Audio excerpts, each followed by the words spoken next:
Merci. La parole est à Madame Annick Girardin pour le groupe RRDP pour 5 minutes.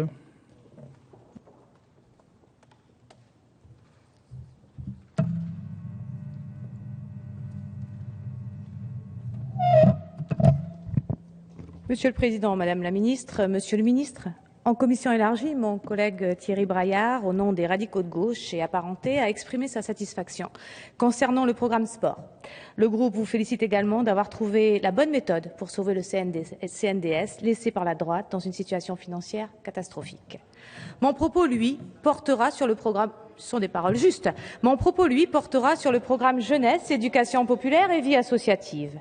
Ce budget s'inscrit dans un cadre économique contraint et difficile qui pourrait expliquer, sans les justifier, des diminutions de crédits. À ce titre, il nous faut donc nous réjouir que, pour l'essentiel, les moyens soient préservés. La lecture du budget de ce programme apporte en effet un soulagement. Il n'y a ni grande coupe, ni diminution drastique. Le PLF 2013 affichait environ 232 millions d'euros et avait finalement été abondé de 15 millions d'euros supplémentaires.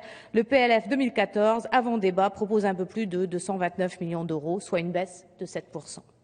Plus difficile à lire, puisque noyé dans le budget des ministères sociaux et regroupé avec le sport, les prévisions pour les postes devraient être maintenues dans la situation actuelle. Là aussi, on peut partiellement être rassuré.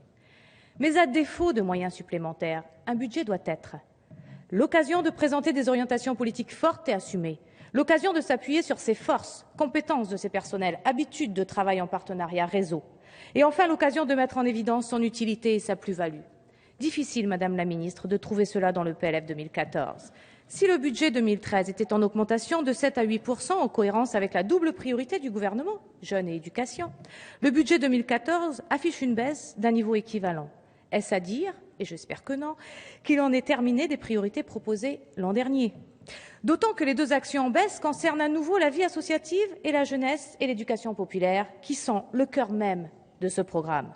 Nous touchons ici deux problèmes majeurs du budget et plus largement de la politique menée dans ce secteur. On ne peut réduire l'action éducative de l'État à la seule éducation nationale, quelle que soit son importance indiscutable.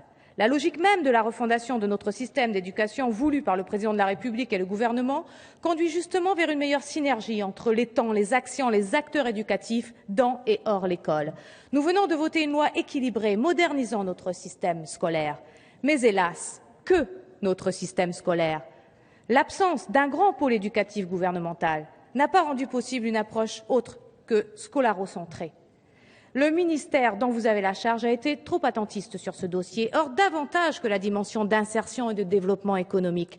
Le levier des politiques éducatives et de leur globalisation dans le cadre de cette loi aurait pu utilement, à mon sens, être activé comme préfiguration de ces actions co-construites entre les services de l'État, les collectivités territoriales et les acteurs associatifs.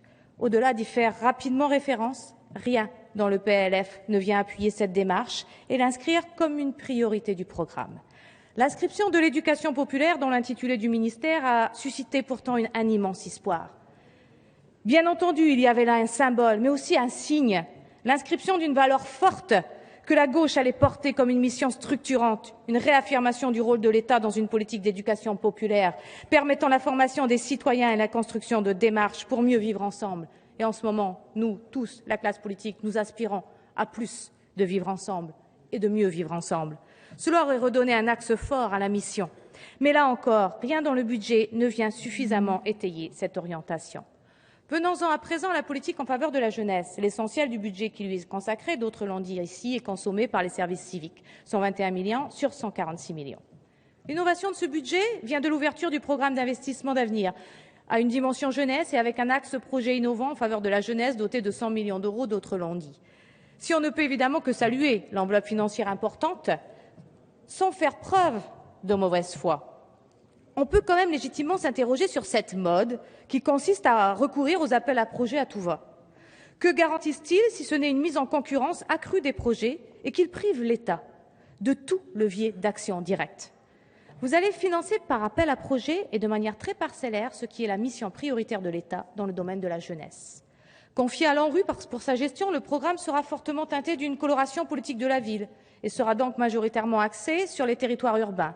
Si ceux-ci ont des besoins importants, ils bénéficient déjà d'accompagnement spécifique, ce qui n'est pas le cas dans d'autres zones. Je pense au rural, à la montagne, à l'outre-mer. Comment garantir qu'une fois de plus, elles ne seront pas les oubliées de cette politique? La redynamisation des services déconcentrés, la mobilisation des CEPJ sur leur mission et une politique de recrutement en cohérence auraient certainement permis de mettre en œuvre cette priorité sur l'ensemble du territoire et, j'en suis sûre, avec un coût d'1 million d'euros par département. Entendez nos inquiétudes, Madame la Ministre, et rassurez-nous sur la suite de ce programme interministériel en termes d'évaluation, d'association des services à son suivi, de généralisation possible et sur leur financement partagé avec l'Éducation nationale et des financements non pérennes. Disperser nos craintes que ne s'ouvre là, je finis Monsieur le Président, un grand appel libéral à la marchandisation des politiques de jeunesse, dont l'État ne serait plus que le bailleur de fonds. En conclusion, sans grande dépression ni pic prioritaire, le budget consacré à ce programme, s'il reste rassurant pour la pérennisation des actions traditionnelles, nous apparaît cependant sans relief en termes d'ambition et de nouvelles dynamiques. Or, chers collègues, Madame la Ministre, Monsieur le Ministre, c'est justement de ces dynamiques nouvelles dont nous avons urgemment besoin. Malgré ces avis contrastés entre le programme 219 et 163, le groupe 2RDP votera le crédit de cette mission. Merci.